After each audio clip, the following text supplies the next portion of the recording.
The wolf remains in view across multiple encounters.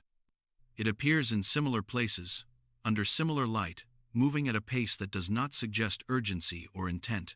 Nothing about its presence signals a clear event. There is no visible pursuit, no immediate interaction, no obvious outcome. The animal simply remains where it is, returning again and again to the frame. At first, this repetition creates confidence. Seeing the same animal multiple times gives the impression of familiarity. The shape becomes recognizable. The movement feels predictable. Observation begins to feel like understanding. The longer the footage continues, the easier it becomes to assume that what is being seen is also being comprehended. Yet this confidence is fragile. Subtle differences begin to emerge between encounters. The animal stands in nearly the same position, but the surrounding context shifts. Light changes. Distance alters perception. The background becomes harder to separate from the subject. What once appeared clear now feels slightly uncertain. The wolf has not changed, but the certainty attached to its presence begins to loosen. This uncertainty does not arise from hidden behavior or unseen action. It comes from the limits of observation itself.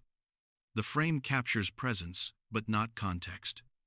It shows form, but not consequence. The eye registers consistency, while understanding quietly erodes. Repetition no longer confirms clarity.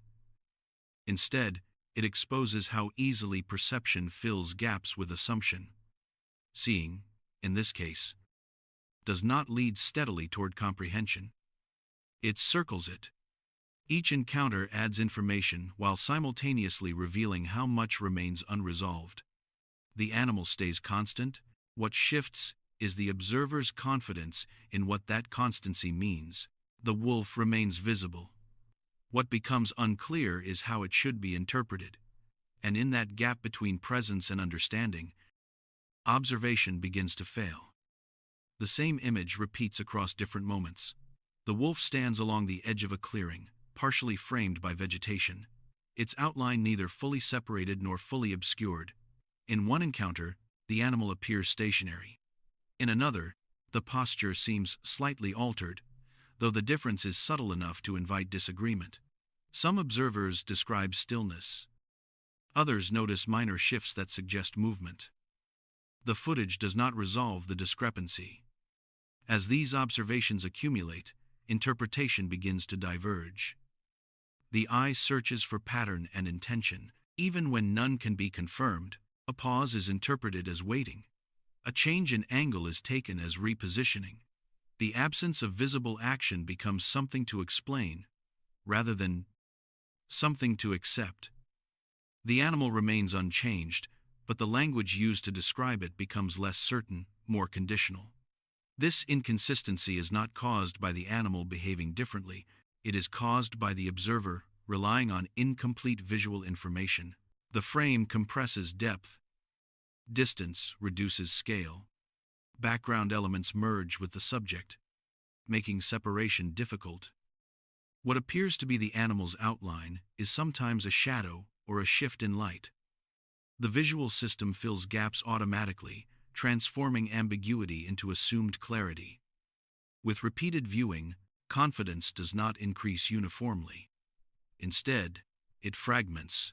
Observers begin to qualify their statements. What was once described definitively is now framed as possibility. The same footage produces multiple readings, none of which can be confirmed or dismissed conclusively. The animal's presence remains constant, but its meaning becomes unstable. This instability highlights a limitation of perception rather than a feature of the subject. The visual system is designed to interpret movement, contrast, and form quickly, often at the expense of precision. When information is partial, interpretation substitutes for evidence. The observer does not register uncertainty as a lack, but as something to be resolved through inference. Once this limitation is recognized, the need to assign a single explanation begins to recede. The wolf does not need to be understood as doing something specific in order to be present. The inconsistency in interpretation reveals more about how observation operates under constraint than about what the animal is doing within the frame. Understanding shifts at this point, not toward resolution, but toward restraint. The image remains the same. What changes is the willingness to accept that repeated observation can produce less certainty rather than more. The difficulty in interpreting these repeated observations arises from constraints that are structural rather than situational. Human perception depends heavily on contrast, motion, and contextual cues to organize visual information. When these cues are reduced or distorted, the ability to resolve form weakens. In this case, low-angle light softens edges, vegetation interrupts outlines, and distance compresses depth. The wolf remains visible, but its separation from the background becomes ambiguous. Attention further narrows what is processed. The frame offers more information than can be resolved at once, so perception prioritizes elements that appear most salient. Subtle changes in posture or orientation fall below this threshold and are either missed or reconstructed. Inaccurately, the observer believes a complete image has been registered, while in reality, only fragments have been integrated into a coherent impression. Temporal limitation compounds this effect. Each encounter is brief, captured from a fixed vantage point, without continuity of context before or after the moment recorded. The mind attempts to connect these fragments across time, inferring consistency or intent where none is directly observable. What feels like continuity is often a product of expectation rather than evidence. Tools intended to improve observation introduce their own constraints. Camera sensors flatten dynamic range, exaggerate shadows, and reduce depth cues. Compression artifacts soften boundaries further. Playback speed and repetition can amplify perceived stillness or motion depending on framing. Technology preserves presence, but it also standardizes ambiguity, making uncertainty appear stable rather than provisional. Environmental context remains incomplete as well. Wind, sound, scent, and peripheral movement elements that influence interpretation in direct observation are absent. Without these inputs, perception leans more heavily on visual inference.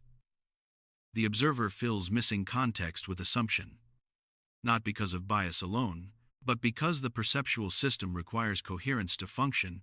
Recognizing these constraints shifts the problem from the animal to the act of seeing. The wolf does not withhold information. The environment does not conceal it deliberately. What limits understanding is the structure of observation itself, shaped by sensory thresholds, attentional focus, and technological mediation. The image is accurate within its bounds, but those bounds are narrow. Once these limitations are acknowledged, interpretation becomes more cautious. The observer resists completing the picture prematurely. Presence is accepted without explanation. The scene remains unresolved, not as a failure, but as an honest outcome of constrained perception. With the limits of perception made explicit, the image begins to be approached differently.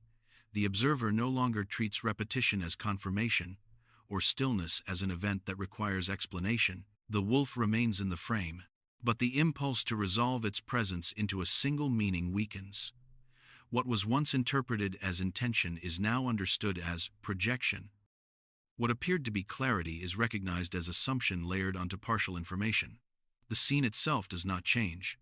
The animal's position relative to the landscape remains consistent. What changes is the interpretive stance. Instead of asking what the wolf is doing, attention shifts to what the frame allows to be seen and what it excludes. The observer begins to notice how easily the mind completes outlines, assigns continuity, and infers purpose from minimal cues. Understanding becomes less about extracting answers and more about recognizing boundaries. This reframing does not diminish the value of observation. It refines it. By suspending premature conclusions, the observer gains a more accurate relationship with what is visible. The wolf is not reduced to a symbol or a problem to be solved. It becomes a constant reference point against which perception itself is measured. The animal's consistency exposes the variability of interpretation, revealing that meaning is not located solely in the subject, but in the interaction between subject and observer. As this shift settles, ambiguity loses its urgency. The need to decide whether the wolf is waiting, resting, or moving fades. Those categories no longer offer clarity within the constraints of the frame. What remains is presence without resolution. The image is allowed to be incomplete without being misleading. This acceptance marks a recalibration of understanding rather than its conclusion.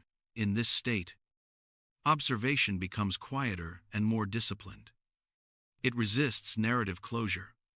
It acknowledges that repeated encounters do not necessarily converge towards certainty. The wolf continues to appear, unchanged, while the observer's confidence in definitive interpretation dissolves. What is gained is not explanation, but a more accurate awareness of what can and cannot be known from what is seen. As observation extends beyond direct viewing, tools are introduced with the expectation of improvement. Camera traps, long lenses, and motion sensors are deployed to reduce human error and extend presence across time.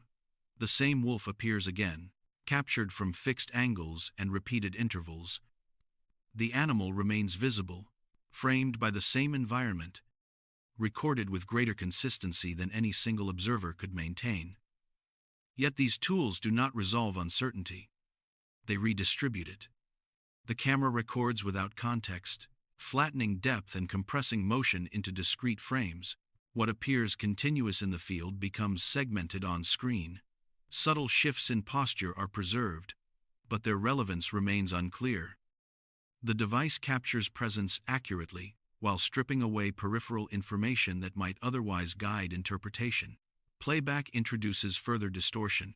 Slow motion exaggerates stillness. Repetition amplifies patterns that may not exist outside the frame. Compression artifacts soften boundaries, blending subject and background. The observer trusts the recording more than memory. Yet the recording enforces its own limitations. Technology does not correct perception. It standardizes its constraints. Human observers respond by leaning more heavily on inference. When footage is unclear, interpretation fills the gap. When multiple recordings contradict one another, explanation is sought in the subject rather than the medium. The wolf remains constant. But understanding fragments across devices and viewpoints, the error is not individual. It emerges from the shared structure of observation shaped by tools designed to simplify reality. Comparing direct observation with recorded footage reveals a consistent pattern. Both rely on partial information. Both favor coherence over uncertainty. Both encourage resolution where none is available. The difference lies not in accuracy, but in confidence. Tools make ambiguity appear objective, even when it remains unresolved. Recognizing this shifts responsibility away from the observer and the subject alike. Misinterpretation is not a failure of attention or intent. It is a systemic outcome of how perception is mediated, framed, and replayed. The wolf does not become clearer through accumulation of footage. It becomes more firmly present, while interpretation remains provisional. This realization reframes the role of observation tools.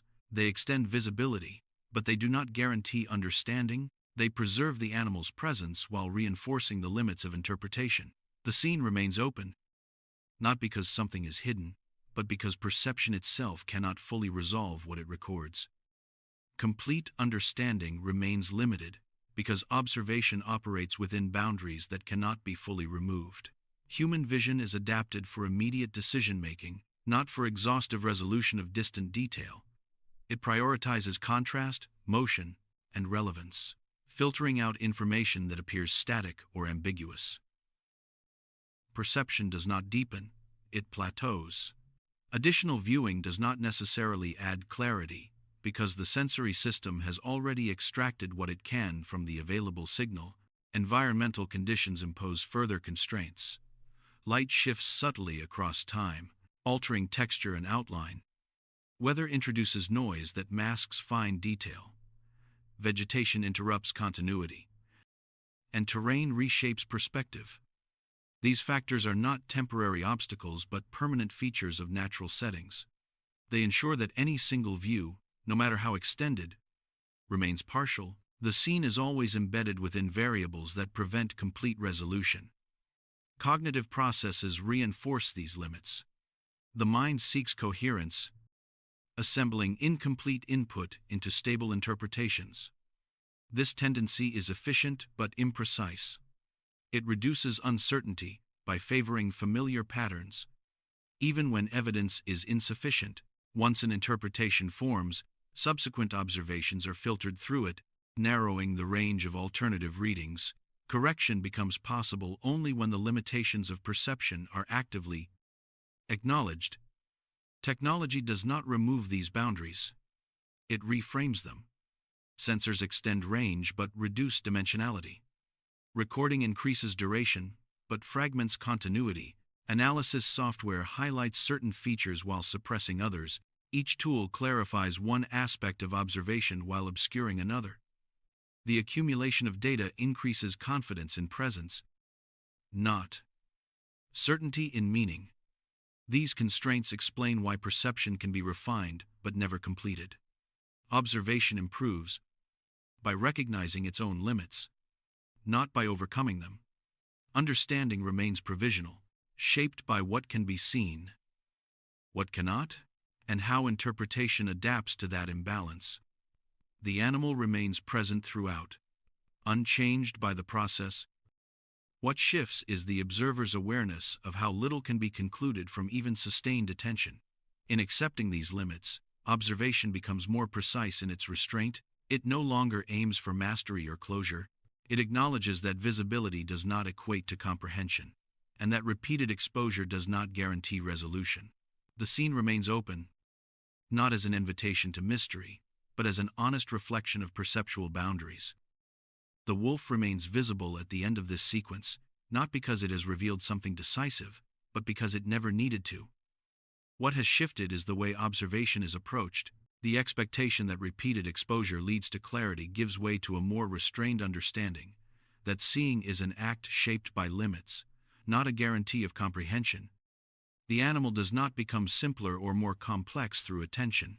It remains what it was, while interpretation adjusts around it. This reframing invites a different kind of curiosity, not the urge to resolve what the animal is doing, but the willingness to question how certainty forms in the first place. Which moments in this observation felt convincing at first? And why did that confidence change over time? And beyond this scene, what else in nature remains continuously visible, yet only partially understood?